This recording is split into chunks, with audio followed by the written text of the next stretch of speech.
जमीनी स्तर पर सेवा प्रदायगी में उल्लेखनीय सुधार करती है और कल्याणकारी कार्यक्रमों का लाभ प्रौद्योगिकी का उपयोग करके समाज के लक्षित उत्पाद वर्गों तक पहुंचेगा। दूसरा, अंत्योदय सबसे गरीब व्यक्ति का उत्थान। माननीय अध्यक्ष महोदय, हरियाणा के विकास से वज्र मॉडल की दूसरी शक्ति सबसे गरीब व्यक्ति का आर्थिक उत्थान है। हमारी सरकार का लक्ष्य सबसे गरीब व्यक्ति अंत्योदय से शुरुआत करके विकास को और अधिक समावेशी बनाना है। महात्मा गांधी जी ने यह सिद्धांत दिया था, मैं तुम्हें एक ताबीज देता हूं, जब तुम्हें सुविधा हो या तुम्हारा अहम तुम्हारे सिर चढ़कर बोले तो इसका उपयोग करना। अपने मन मस्तिष्क में उस सबसे निर्धन और असहाय व्यक्ति के चेहरे का स्मरण करो जिसे तुमने कभी देखा हो, और अपने आप से पूछो कि जो कदम मैं उठाने जा रहा हूं वह क्या उस गरीब के किसी काम आएगा? क्या उस कदम से उसका कुछ लाभ होगा? क्या इससे वह अपनी नियति और जीवन को नियंत्रित कर पाएगा? दूसरे शब्दों में, क्या इससे उन लाखों लोगों के लिए स्वराज सुलभ होगा जिनका पेट खाली और आत्मा अतृप्त है? पंडित दीनदयाल उपाध्याय जी ने अंत्योदय के अपने दर्शन में इस सिद्धांत को और अधिक परिष्कृत किया। यह वह स्तंभ है जिस पर सरकार की पहले टिकी होगी। सरकार ने अंत्योदय पर लक्षित कई पहल की हैं। मुख्यमंत्री अंत्योदय परिवार उत्थान योजना की घोषणा गत वर्ष के बजट में की गई है। मुझे यह बताते हुए प्रसन्नता हो रही है कि योजना फलीभूत हो रही है।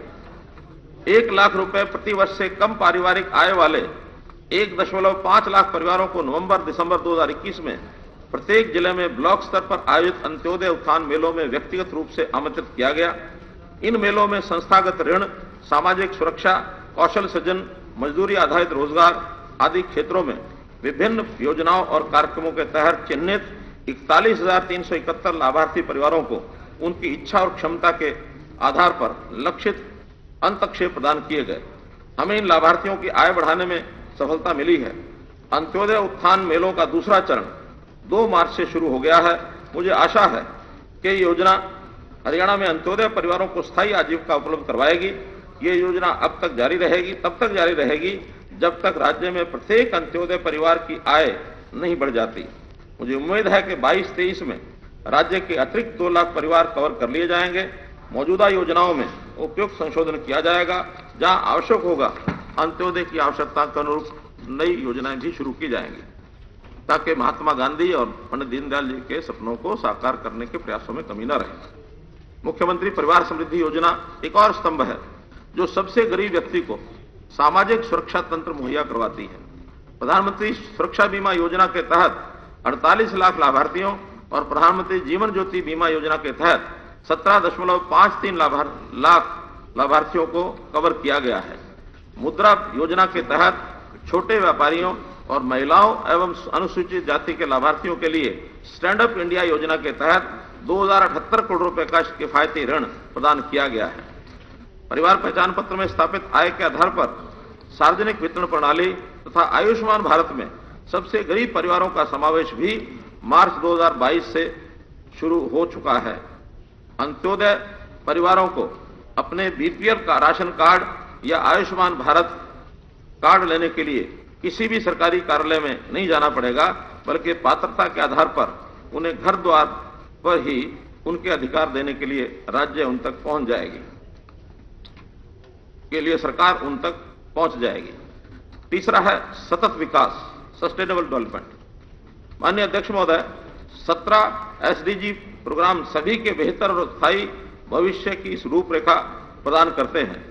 ये रूपरेखा समाज में समानता, शांति और सुरक्षा सुनिश्चित करके गरीबी को कम करने और आर्थिक विकास हासिल करने पर लक्षित है। सरकार ने वर्ष 2030 तक एसडीजी को प्राप्त करने के लिए एक विजन तैयार किया है। इस उद्देश्य को प्राप्त करने के लिए वित्त पोषण अंतराल की पहचान की है। मुझे सदन को अवगत कराते हुए प्रसन्नता हो रही है कि सतत विकास लक्ष्यों को हासिल करने में हरियाणा को सबसे गतिशील राज्य माना गया है।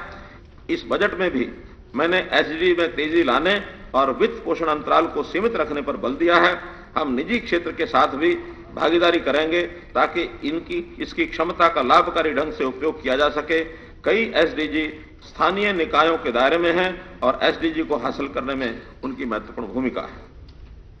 नंबर 4, संतुलित पर्यावरण। महोदय, जलवायु परिवर्तन और पर्यावरणीय स्थिरता आर्थिक विकास के लिए गंभीर चिंता का विषय बन गया है।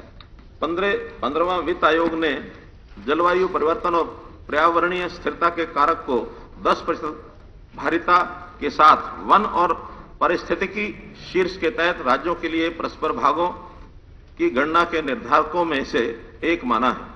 ये सतत विकास लक्ष्य संख्या 13 को हासिल करने की दिशा में कदम है, जिससे भारत के विभिन्न राज्यों में आर्थिक वृद्धि और मानव विकास को बढ़ाने में मदद मिलेगी। पैरा 42, सहभागिता। इसका 5वां अंतिम बिंदु है सहभागिता। माननीय अध्यक्ष महोदय, एक समाज के रूप में समय के साथ साथ हमने सामाजिक क्षेत्र में संस्थाओं की स्थापना में परोपकार की भावना को खो दिया है। विगत में कई शैक्षणिक संस्थान और अस्पताल ऐसे दानकर्ताओं द्वारा स्थापित किए गए थे जो समाज को कुछ देना चाहते थे। हमें इस भावना को बलवती करने के लिए सामाजिक क्षेत्र, विशेषकर शैक्षणिक संस्थानों, अस्पतालों, वृद्धाश्रमों, गौशालाओं आदि में सहभागिता या सरकार सामुदायिक भागीदारी गवर्नमेंट कम्युनिटी पार्टनरशिप का एक नया मॉडल विकसित करने की आवश्यकता है। हमें भूमि उपलब्ध करवाने और इंफ्रास्ट्रक्चर फंडिंग हेतु सरकार तथा इन संस्थानों की स्थापना व प्रबंधन में समुदाय का एक साथ लाभ उठाने की आवश्यकता है। सरकार इन विशिष्ट क्षेत्रों में सहभागिता, सरकारी सामुदायिक भागीदारी के लिए एक अभिनव नीतिगत मॉडल विकसित करेगी, जिसमें सरकार समुदायों और परोपकारियों के साथ पारदर्शी तरीके से भागीदारी कर सकती है। इससे सामाजिक क्षेत्र में सरकारी प्रयास कई गुना बढ़ेंगे और समुदायों और परोपकारियों की भागीदारी भी होगी। महोदय, पिछले साल मैंने एक नई पहल समर्पण की शुरुआत की थी, जिसमें लगभग 3000 स्वयंसेवकों ने स्वैच्छिक आधार पर सरकार के साथ काम करने के लिए पंजीकरण करवाया है।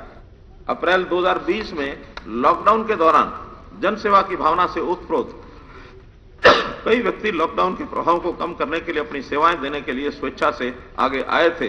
जहां तक मेरी जानकारी, लगभग 70,000 लोगों ने उस पोर्टल पर अपने आप को रजिस्टर कराया था, जिन्होंने कोविड में हमारा सेवा करने के लिए साथ दिया था। मैंने अपनी इजराइल यात्रा के दौरान देखा कि वहां स्वयंसेवक अपनी मोटरसाइकिल को एम्बुलेंस में बदलकर 2 मिनट में ही एम्बुलेंस सेवाएं प्रदान कर रहे थे। ये समर्पण की भावना है जो हमारे स्वतंत्रता संग्राम के दौरान दिखाई दे रही थी। यही भावना हमें आगे लेकर जाएगी। मैं विशेष रूप से उन वरिष्ठ नागरिकों से अपील करता हूं जिनके पास समाज के लिए समर्पण हेतु खाली समय है। मैं समाज के उत्थान के लिए स्वयं को समर्पित करने और सरकार के प्रयासों में योगदान देने वाले वरिष्ठ नागरिकों को जेब खर्च के रूप में उचित पारिश्रमिक देने का प्रस्ताव करता हूं। मुख्यमंत्री जी, माननीय सदस्यगण, आज सदन में श्री सुभाष कत्याल, पूर्व मंत्री, विशिष्ट दीर्घा में उपस्थित हैं। यह सदन उनका स्वागत करता है। माननीय सदस्यगण, मैं सदन की जानकारी के लिए बताना चाहता हूं कि गवर्नमेंट मॉडल संस्कृति सीनियर सेकेंडरी स्कूल बतौड़, गांव बतौड़, जिला पंचकुला के प्रधानाचार्य, अध्यापकगण तथा विद्यार्थी एवं राजकीय कन्या वरिष्ठ माध्यमिक विद्यालय सेक्टर 15 पंचकुला के अध्यापकगण और छात्राएं आज सदन की कार्यवाही देखने के लिए दर्शक दीर्घा में उपस्थित हैं। मैं अपनी तथा सारे सदन की तरफ से इनका स्वागत करता हूं। मैं अब क्षेत्रवार आवंटन जो किया उसका विवरण देता हूं। सबसे पहले महिला सशक्तिकरण। माननीय अध्यक्ष महोदय, जैसा आपने प्रारंभ में ही कहा, आज अंतर्राष्ट्रीय महिला दिवस है 8 मार्च। मैं इस अवसर पर समस्त जगत की मातृशक्ति को वंदन करता हूं, नमन करता हूं, अभिनंदन करता हूं। आज हम अपनी मातृशक्ति की सामाजिक, आर्थिक, खेल जगत, सांस्कृतिक और राजनीतिक उपलब्धियों का जश्न मनाते हैं। हरियाणा की महिलाओं ने पिछले कुछ वर्षों में विशेष रूप से खेल और राजनीति के क्षेत्र में उल्लेखनीय उपलब्धियां हासिल की हैं। हरियाणा की बेटी स्वर्गीय श्रीमती सुषमा स्वराज भारत की सभी महिलाओं के लिए एक प्रेरणा थी। आज मैं उन राज्य स्तरीय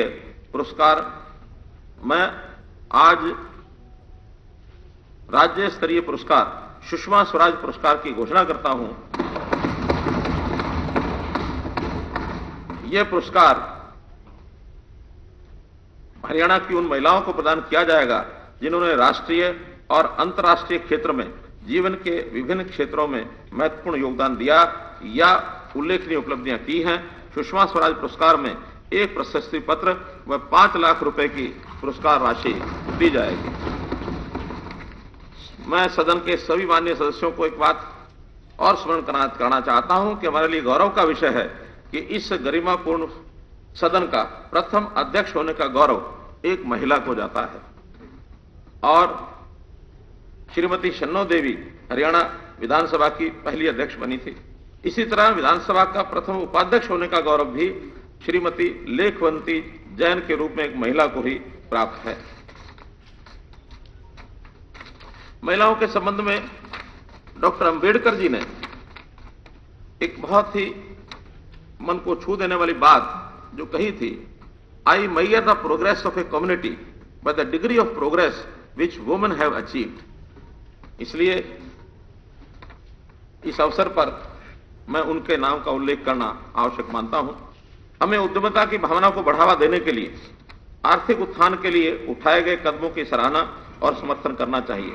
महिला उद्यमियों को सहायता प्रदान करने के लिए एक नई योजना हरियाणा मातृशक्ति उद्यमिता योजना की घोषणा करते हुए मुझे बड़ी खुशी हो रही है। उन परिवारों की महिलाएं जिनकी वार्षिक आय परिवार पहचान पत्र में सत्यापित डेटा के आधार पर 5 लाख रुपए से कम है और जो किसी भी उद्यम, व्यापार और व्यवसाय में उद्यमी बनना चाहती हैं, उन्हें वित्तीय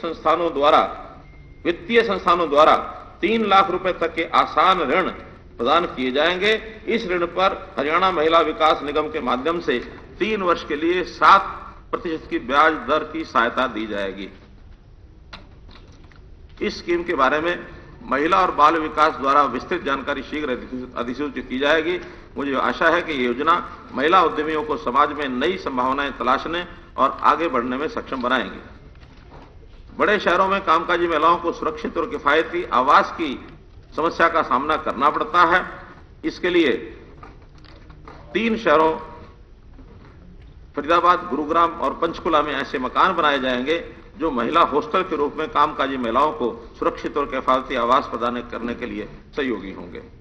47 शैक्षणिक संस्थानों में आने जाने की सुविधा कम करने के लिए विद्यार्थियों, विशेषकर लड़कियों के शिक्षा के अवसर सीमित हैं। इन अवसरों को बढ़ाने के लिए सरकार भिवानी के कुड़ल व छापर तथा जिला सोनीपत के गन्नौर में 3 नए सरकारी महिला कॉलेज खोलेगी। राष्ट्रीय ग्रामीण आजीविका मिशन का उद्देश्य स्वयं सहायता समूहों के गठन के माध्यम से गरीब ग्रामीण परिवारों को स्वरोजगार के लिए सशक्त बनाकर गरीबी को कम करना है। मैं वर्ष 22-23 में 10,000 स्वयं सहायता समूहों की स्थापना और सहायता करने का लक्ष्य निर्धारित करने का प्रस्ताव करता हूं। केंद्र सरकार द्वारा प्रदान की गई सहायता के अलावा राज्य सरकार ऐसे HSG सेल्फ हेल्प ग्रुप्स जिनमें आधे से अधिक सदस्य ऐसे परिवारों से संबंधित हैं जिनकी वार्षिक आय 1,80,000 रुपए से कम या इसके बराबर है, उनकी संपूर्ण ब्याज लागत का वहन करेगी।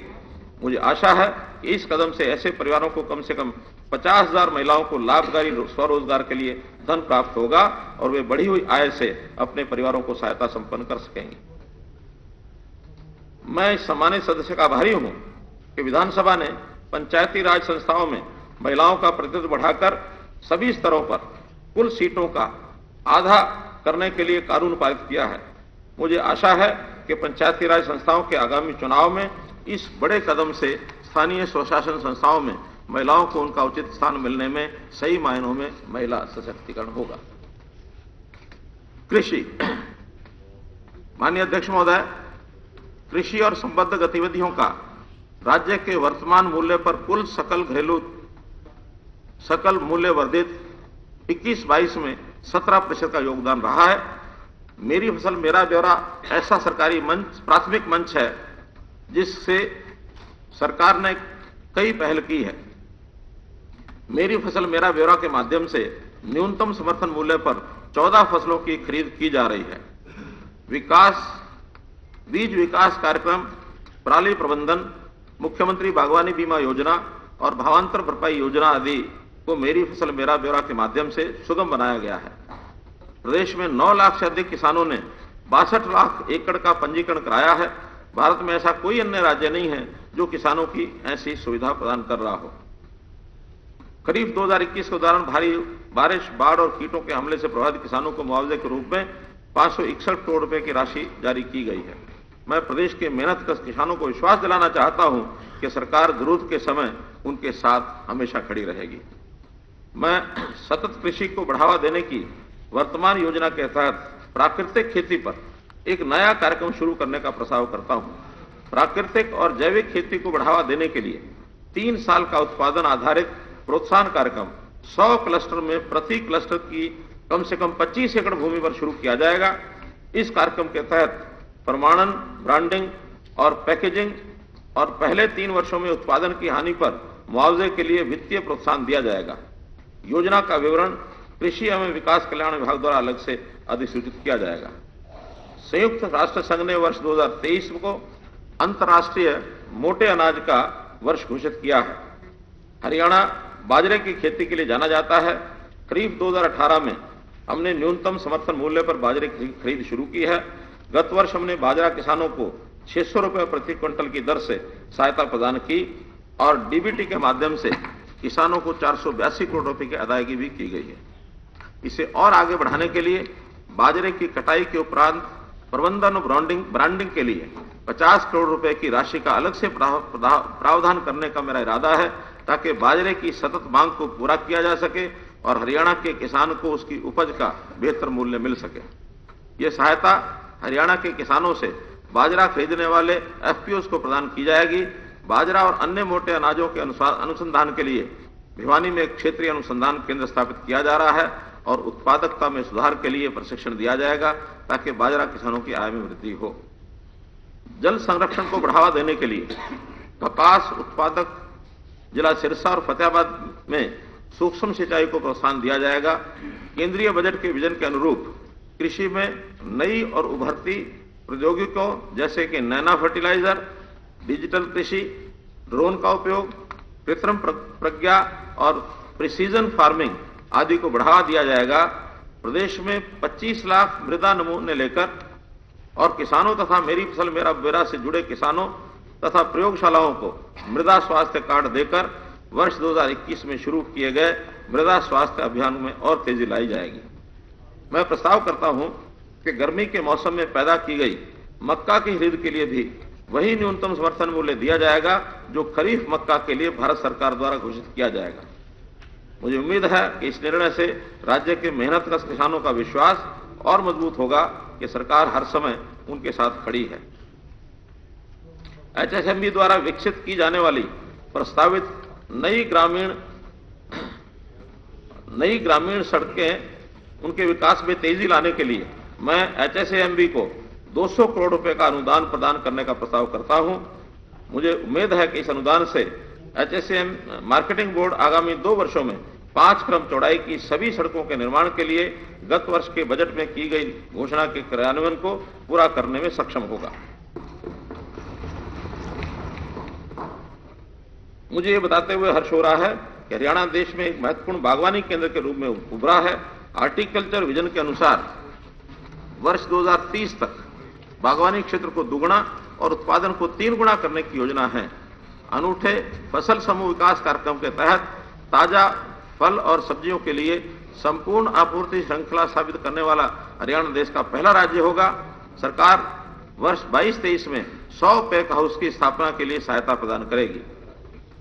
धान उत्पादकों क्षेत्रों और अन्य अनाज फसलों को विशेष रूप से लक्षित करते हुए बागों, सब्जियों और मसालों में फसल विविधीकरण के लिए एक नया कार्यक्रम प्रस्तावित है।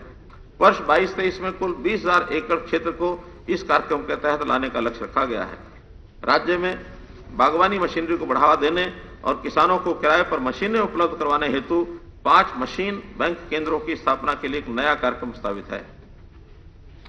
एफपीओस किसान संगठनों के लिए फसल कटाई उपरांत प्रबंधन पद्धतियों को अपनाकर उपज फसल बढ़ाने के साधन बन गए हैं। हरियाणा में 683 से अधिक एफपीओ स्थापित किए गए हैं और इन्होंने गैर पारंपरिक कृषि, व बागवानी फसलों में अपनी विशेष पहचान बनानी शुरू की है। एफपीओ के पंजीकरण की प्रक्रिया जटिल है। इस समस्या के समाधान के लिए कृषि एवं किसान कल्याण विभाग द्वारा पंजीकरण की प्रक्रिया को सरल बनाने के उपाय किए जाएंगे और पंजीकरण प्रक्रिया के माध्यम से किसान समूहों की प्रशासनिक मदद की जाएगी। हरियाणा के प्रगतिशील किसान उत्पादकता और आय बढ़ाने के किए गए या अपनाए गए नवाचारों का प्रदर्शन करके कृषि में दूसरों के लिए प्रेरणा बन सकते हैं। मैं प्रगतिशील किसानों के सहयोग से प्रगतिशील किसान कृषि दर्शन नामक एक नया उपाय शुरू करने का प्रस्ताव करता हूं और जो अन्य किसानों के लिए परामर्शदाता और मार्गदर्शक के रूप में कार्य करेगा। ऐसे किसानों के दौरों और प्रशिक्षण का खर्च तथा प्रगतिशील किसानों को प्रोत्साहन राशि सरकार द्वारा वहन की जाएगी। मुझे उम्मीद है कि हरियाणा के किसान अपनी आय बढ़ाने के लिए एक दूसरे के अनुभवों से सीखकर नवाचारों को अपनाएगा। पशुपालन और डेयरी क्षेत्रों में स्वरोजगार के अवसर सृजित करने के लिए सरकार वर्ष 22-23 में 1 लाख अंत्योदय परिवारों को डेयरी की पशुधन इकाइयों, भेड़ बकरी, सुअर पालन और बैकयार्ड पोल्ट्री की स्थापना के लिए वित्तीय सहायता प्रदान की जाएगी।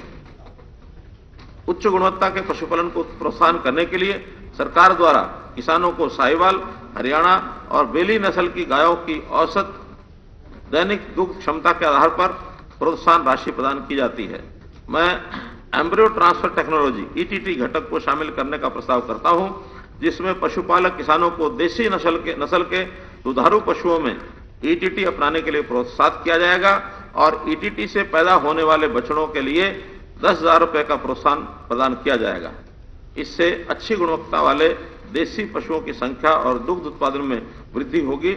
इस योजना का विस्तृत विवरण पशुपालन डेयरी विकास विभाग अलग से अधिसूचित करेगा।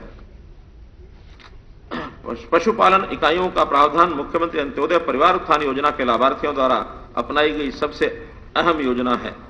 हालांकि ये देखा गया है कि कई अंत्योदय परिवार सहायता प्राप्त करने में असमर्थ रहे क्योंकि उनके पास पशुओं को रखने के लिए जगह नहीं थी। मेरा प्रस्ताव है कि यदि कोई अंत्योदय परिवार डेयरी या भेड़ इकाई स्थापित करना चाहता है और उसके पास पशुओं को रखने के लिए भूमि या स्थान नहीं है, तो उन परिवारों को संबंधित ग्राम पंचायत द्वारा ग्राम पंचायत की भूमि पर एक साझा शेड प्रदान किया जाएगा। मुझे उम्मीद है कि इस छोटे से हस्तक्षेप से गांव के अंत्योदय परिवार अपनी आजीविका कमाने और अपनी आय बढ़ाने में सक्षम होंगे। योजना का विवरण पशुपालन डेयरी विभाग द्वारा अधिसूचित किया जाएगा। हरियाणा अंतर्देशीय जल कृषि अग्रणी राज्यों में से एक है। मत्स्य पालक किसानों की आय को दोगुना करने के उद्देश्य से नए तालाबों के निर्माण और रीसर्कुलेटरी एक्वाकल्चर सिस्टम तथा बायोफ्लॉक सिस्टम की स्थापना करके मीठे पानी और खारे पानी की मछली और झींगा उत्पादन को बढ़ावा दिया जाएगा।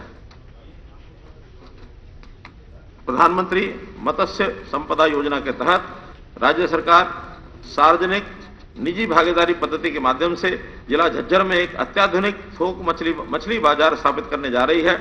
राज्य सरकार सामूहिक मछली व झींगा पालन और उसके विपणन को बढ़ाने के लिए मत्स्य पालक किसान उत्पादक संघ एफपीओ की स्थापना में भी सहयोग करेगी। लवणता प्रभावित क्षेत्रों के विकास के लिए जिला भिवाड़ी में integrated aqua park centre of excellence की स्थापना की जाएगी। जलीय जीवों के अजूबों को देखने समझने के लिए गुरुग्राम में सार्वजनिक निजी भागीदारी पद्धति पर जलीय पौधों, मछलियों और जंतुओं का एक आधुनिक एक्वेरियम स्थापित करने का प्रस्ताव है। मैं वित्त वर्ष 22-23 के बजट में कृषि और संबद्ध क्षेत्रों के लिए 5,988.76 करोड़ रुपए के आवंटन का प्रस्ताव करता हूं, जो चालू वर्ष के संशोधित अनुमानों की तुलना में 27.7% की वृद्धि है। सहकारिता। माननीय अध्यक्ष महोदय, हरियाणा अपने किसानों को गन्ने के देश में सर्वाधिक भाव देता है। मुझे अवगत कराते हुए प्रसन्नता हो रही है कि राज्य में सहकारी चीनी मिलों द्वारा गन्ना किसानों का पूरा भुगतान कर दिया गया है। मैं सहकारिता की बात कर रहा हूं।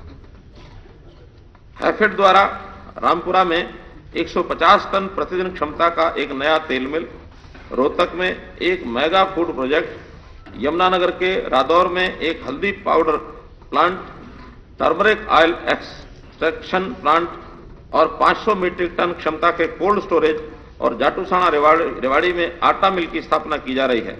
गुड़ के उपयोग को बढ़ावा देने के लिए हैफेड राज्य में गुड़ इकाइयां स्थापित करने में भी सहायता करेगी। हैफेड ने वर्ष 21-22 में सफलतापूर्वक निर्यात शुरू कर दिया है और 5 करोड़ रुपए के 5 निर्यात ऑर्डर निष्पादित भी किए हैं। हैफेड ये सुनिश्चित करने के लिए निर्यात क्षेत्र में बल दे रहा है और हरियाणा के किसानों को दुनिया भर में अपनी उपज के लिए एक बाजार मिले, इसकी कोशिश कर रहा है। सरकार ने 17 अक्टूबर 21 को हरहित योजना शुरू की थी। इस परियोजना को हरित के माध्यम से सभी जिलों में 2000 खुदरा स्टोर स्थापित करने का प्रस्ताव है, जिससे उद्यमिता और रोजगार पैदा करने में मदद मिलेगी। मुझे ये बताते हुए प्रसन्नता हो रही है कि फरवरी 2022 के अंत तक 852 फ्रेंचाइजी आवंटित किए गए हैं, 463 समझौतों पर हस्ताक्षर किए गए हैं और 250 संचालित हो गए हैं। हरित फ्रेंचाइजी के लगभग 25% की औसत मासिक वृद्धि के साथ पिछले 4 महीनों में लगभग 14 करोड़ रुपए का संचयी कारोबार किया गया है। राष्ट्रीय dairy Vikas board dairy processing and infrastructure fund के तहत सरकारी क्षेत्र में हरियाणा डेयरी विकास सहकारी प्रसंघ द्वारा संचालित जींद और सिरसा के 2 दूध संयंत्रों के नवीनीकरण के लिए परियोजना लागत को स्वीकृति प्रदान की है। पूर्व में प्राथमिक कृषि ऋण समितियां पैक्स इस समेत सहकारी ऋण क्षेत्र किसानों के लिए ऋण के प्राथमिक स्रोत थे।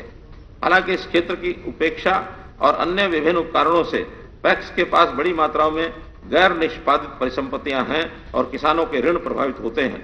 मैं पैक्स के उत्थान के लिए 4 सूत्री रणनीति के माध्यम से इसमें सुधार का प्रस्ताव करता हूं।